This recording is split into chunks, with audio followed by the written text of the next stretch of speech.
Big pass வீட்டில் இந்த வாரம் சூப்பரான ஒரு ட்விஸ்ட் வச்சிருக்காங்க. ஆண்கள் அணியும் பெண்கள் அணியும் தங்களோட வீட்டை மாற்றிக்கணும் அப்படிங்கிறது தான் சூப்பரான ஒரு ட்விஸ்ட். இது வரைக்கும் ஆண்கள் அணி வசம் தான் கிச்சன், ஸ்டோர் ரூம், தண்ணி கொடுக்கறது இதெல்லாம் இருந்தது. அதனால பெண்கள் அணியை வச்சு செஞ்சாங்க. ஏகப்பட்ட கடினமான டாஸ்க் எல்லாம் கொடுத்தாங்க. அப்படி இருந்தும் பெண்கள் அணி சில பல நேரத்தில் சண்டை போட்டாலும் ஆனால் அந்த டாஸ்க் எல்லாத்தையும் செஞ்சு முடிச்சாங்க. ஆனால் பெண்கள் அணி ஒரே ஒரு டாஸ்க் ஆண்கள் அணிக்கு கொடுக்கும்போது அவங்க 3 நாள் அதை இழுத்தடிச்சாங்க. நாங்கள் செய்ய மாட்டோம் அப்படின்னு சொன்னாங்க. இப்போ இந்த வீடு அப்படியே ஆப்போசிட்டா திரும்பிடுச்சு. கிச்சன், தண்ணி, ஸ்டோர் ரூம் எல்லாமே இப்போ பெண்கள் அணி வசம் வந்துருச்சு. பெண்கள் அணியும் ஆண்கள் அணிக்கு ஈக்குவலா கடினமான டாஸ்க் ஆண்களுக்கு கொடுப்பாங்களா, அதை ஆண்கள் அணி செய்வாங்களா, இல்ல நாங்க செய்ய மாட்டோம்னு போராட்டம் பண்ணுவாங்களா, இதெல்லாம் பார்க்கறதுக்கு சுவாரஸ்யமா தான் இருக்கும். அது மட்டும் இல்லாம இந்த வாரம் அவங்க வீட்டுக்கு தேவையான புது புது ரூல்ஸை அவங்க உருவாக்கலாம் அப்படின்னு பிக் பாஸ் சொல்றாரு. அதுல சில பல ரூல்ஸ்களை எழுதி அனுப்புறாங்க.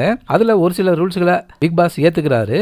ஆண்கள் அணி என்ன ரூல்ஸ் எல்லாம் புதுசா கொண்டு வராங்க, பெண்கள் அணி எந்தெந்த ரூல்ஸ் எல்லாம் புதுசா கொண்டு வந்தாங்க, ஆண்கள் அணி அந்த டாஸ்க் எல்லாம் செய்யறாங்களா, இதை பார்க்கறதுக்கு இந்த வாரம் கண்டிப்பா சுவாரஸ்யமா தான் இருக்கும். இப்படி இந்த வீடு மாறினதை பத்தி உங்க கருத்து என்ன டாஸ்க் எல்லாம் ஆண்களுக்கு கொடுக்கணும், உங்க கருத்தை கமெண்ட்ல பதிவு பண்ணுங்க.